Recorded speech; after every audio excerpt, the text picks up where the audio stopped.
Hi అండి, అందరికీ నమస్కారం. కొబ్బరి దీపం ఎలా వెలిగించాలి, వెలిగించడం వల్ల ఫలితాలు ఏంటి అనేది ఈ వీడియోలో తెలుసుకుందామండి. తెలుసుకోవాలంటే ముందుగా మా ఛానల్ అయితే సబ్స్క్రైబ్ చేసుకోండి.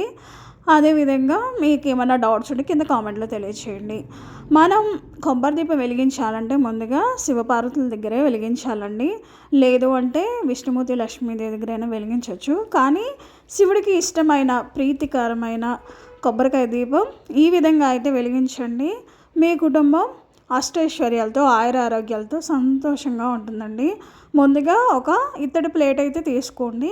గంధం అండ్ కుంకుమ బొట్లు అయితే ఈ విధంగా పెట్టండి అనమాట. మధ్యలో స్వస్తిక్ అయితే గీయాలండి. అంటే మనం గంధంతో చేయాలి, ఇలా గీయాలి. చేస్తే కూడా మంచి ఫలితం అయితే ఉంటుంది. భగవంతుడికి ఇష్టమైన నారికేళ దీపాన్ని వెలిగించడం వల్ల మన కుటుంబం సిరి సంపదలతో ఉంటుందండి. అదేవిధంగా ఆయురారోగ్యాలతో ఉంటుంది. మనకు కావాల్సింది ఏంటండి? సిరి సంపదలు, ఆయురారోగ్యాలు. ఇందుకన్నా మనం ఇంకా ఎక్కువ మనుషులు ఏం కోరుకుంటామండి? ఇవే కదండి. సో ఈ విధంగా అయితే స్వస్తి గీయడం ఏంటంటే మనకి నెగిటివ్ ఎనర్జీ అనేది రాదనమాట. మనం పూజ చేసేటప్పుడు ఎలాంటి దోషాలు లేకుండా చేస్తుంది స్వస్తిక్ అనేది. సో నేనైతే బియ్యం పోయట్లేదండి, ఎలా తీసుకుంటున్నాను ప్రమిద. ఎందుకంటే కొబ్బరి దీపం వెలిగిస్తే ఏమవుతుందంటే అటు ఇటు కదులుతూ ఉంటుంది. ఆ బియ్యాన్ని నెక్స్ట్ డే మనం దాంట్లో వాడుకోవాలన్నమాట. సో దాని బదులు ఇలా తమలపాకు పెట్టండి. బియ్యం బదులు తమలపాకు మీద ఓంకారం రాసేసి అలా గంధంతో ఇంకా దాని మీద పెట్టినా కూడా ప్రాబ్లం లేదు. మీరు బియ్యం వేస్తా అంటే బియ్యం వేయచ్చు, లేదంటే తమలపాకు అయినా పెట్టచ్చు. అంటే ఎక్కువగా ఇష్టం తమలపాకు అండి. తమలపాకులో త్రిమూర్తులు ఉంటారంటండి. అందుకని మనం ఇలా వెలిగించేటప్పుడు తమలపాకు మాత్రం కంపల్సరీగా పెట్టాలి. సో మనకి కొబ్బరికాయ విశిష్టత మనందరికీ తెలిసిందే. ఏ పుణ్య కార్యాల్లోనైనా సరే కొబ్బరికాయ మాత్రం కొట్టాల్సిందే. మనం ఏదైనా గుడికి వెళ్ళినా కూడా అక్కడ కొబ్బరికాయ మనం కొడతాము. సో ఈ కొబ్బరికాయలో కూడా ముక్కోటి దేవతలు ఉంటారంటండి. సో అందువల్ల ఈ కొబ్బరికాయలో మనం దీపం వెలిగించడం వల్ల మంచి ఫలితాలు అయితే ఉంటాయి. ఈరోజు ఆరుద్ర నక్షత్రం, అదేవిధంగా సోమవారం, మార్గశిర సోమవారం ఆరుద్ర నక్షత్రం కాబట్టి ఆరుద్ర నక్షత్రంలో పుట్టిన వాళ్ళు కంపల్సరీగా శివపార్వతుల ముందు కొబ్బరికాయ దీపం వెలిగించండి. చాలు చక్కటి ఫలితాలు అయితే ఉంటాయండి. కొన్ని మనం అలా చేస్తూ ఉండిపోవాలండి. ఫలితం గురించి ఆలోచించకూడదు. ఎప్పుడైనా సరే భగవంతుడికి మన విసుగు పుట్టేటట్టు చేయాలండి పూజలు. అప్పుడు సరే నీ కోరిక నెరవేర్చినప్పో అంటారు. సో అదేవిధంగా ఇక్కడ కూడా అంతే అండి. ఇలా కొబ్బరికాయ దీపం వెలిగించడం వల్ల కూడా భగవంతుడు మనకి ఈజీగా కోరిక నెరవేరుస్తారనమాట. ఎందుకంటే భగవంతుడికి ఇష్టమైన నారికేళ దీపం వెలిగిస్తున్నాం కాబట్టి. సో కొబ్బరికాయతో కూడా ముక్కోటి దేవతలు ఉంటారు కాబట్టి ఈ విధంగా వెలిగించండి. ఇలా నువ్వుల నూనె వేయచ్చు, లేదంటే ఆవు నెయ్యి అయినా వేయచ్చు. ఆవు నెయ్యి వేస్తే ఇంకా మంచిది. ఆవు నెయ్యి వేసేసి నేనైతే పువ్వొత్తి చేశానండి. 3 పువ్వొత్తులు కలిపి ఒక పువ్వొత్తి కింద చేశాను. మామూలుగా అయితే ఇలా 3 ఒత్తులు వేయచ్చు. దానికన్నా ఇది ఈజీగా అవుతుంది, ఎక్కువసేపు వెలుగుతుంది. ఎప్పుడైనా సరే అండి పువ్వొత్తి వెలిగించారంటే మనకి చాలాసేపు వెలుగుతూనే ఉంటుందండి. సో కార్తీక మాసంలో చాలామంది కొబ్బరి దీపం వెలిగిస్తారు. కార్తీక మాసం అనే కాదండి, మాస శివరాత్రి, ఆరుద్ర నక్షత్రం, సోమవారం ఇలా టైంలో ఈ కొబ్బరి దీపం వెలిగించడం చక్కటి ఫలితాన్ని అయితే ఇస్తుంది.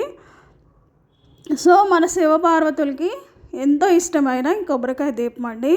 సో ఎవరికైనా భార్యాభర్తల మధ్య గొడవలు వచ్చినా, పెళ్ళి సంబంధం కుదరట్లేదన్న వాళ్ళకి, పిల్లలు సంతానం లేని వాళ్ళకి, ఉద్యోగం కావాలన్నా అన్నిటికీ చక్కటి పరిష్కారమే ఈ కొబ్బరి దీపం.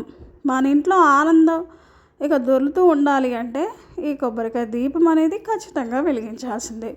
ఇలా సాంబ్రాణి కడ్డీతో దీపం అయితే నేను వెలిగించానండి. పూలతో చక్కగా అలంకరణ చేసుకోవాలి. అదేవిధంగా నేను నారింజ పండు అయితే కమలాపండు ప్రసాదం కింద అయితే పెట్టాలండి. మార్నింగే నేను శివుడికి పంచామృతాలతో అభిషేకం అయితే చేశాను. సో అది అయిన తర్వాత ఇలా కొబ్బరికాయ దీపం అయితే వెలిగించండి. చూసారా ఎంత మంచి ఫలితాన్ని అయితే ఇస్తుందో.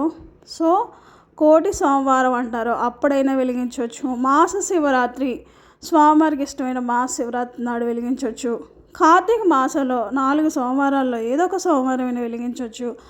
ఆరుద్ర నక్షత్రం శివుడి నక్షత్రం కాబట్టి ఆ నక్షత్రంలో వెలిగించవచ్చు. ఇలా ఎప్పుడైనా సరే అండి మీరు ఖచ్చితంగా సోమవారం నాడు వెలిగించండి. మార్నింగ్ అయినా వెలిగించవచ్చు, ఈవినింగ్ నైట్ టైం అయినా వెలిగించవచ్చు. సో ఒక రోజంతా వెలుగుతూ ఉంటే చాలా అంటే చాలా మంచిదండి. ఒకరోజు అంటే మీరు మార్నింగ్ వెలిగించారనుకోండి, నెక్స్ట్ డే మార్నింగ్ వరకు వెలిగేటట్టు చూడండి. అంటే నైట్ అంతా కొద్దిగా కొబ్బరి నూనె కానీ, ఈ నువ్వుల నూనె కానీ, ఆవు నెయ్యి కానీ వేసేసి ఎక్కువసేపు వెలిగేటట్టు చేయండి. అందుకే నేను చెప్పాను, పువ్వొత్తి వేస్తే ఏంటంటే ఎక్కువసేపు వెలుగుతూ ఉంటుంది, ఆయిల్ తక్కువ పడుతుంది, మనకి దీపం ఎక్కువసేపు ఉంటుంది.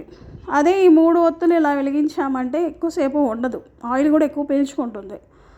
సో ఇదండి కొబ్బరి దీపం, ఎంతో ఫలితాన్ని ఇచ్చే కొబ్బరి దీపం.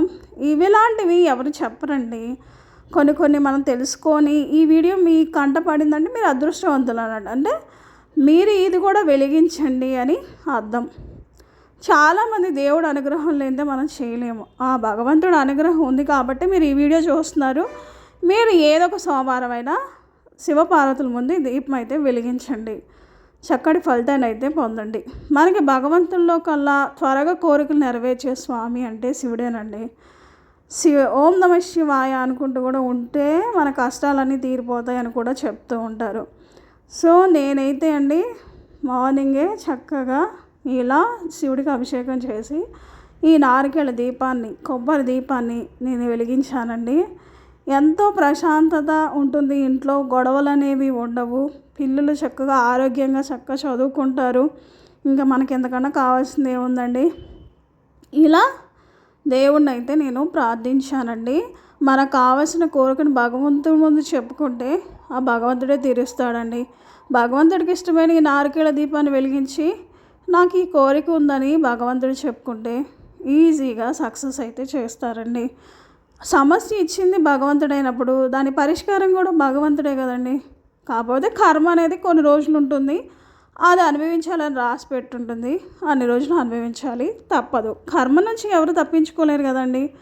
గత జన్మలో కర్మ అంటారు, ఇక ఆ కర్మ అయినా సరే ఈ జన్మకు వచ్చి ఆ కర్మను అనుభవించాలి. కాకపోతే ఈ పూజ చేయడం వల్ల కొంతవరకైనా మన కర్మ నుంచి బయటపడవచ్చు, లేదు అంటే ఆ బాధ నుంచి మనల్ని తట్టుకునే శక్తినైనా ఇవ్వచ్చు.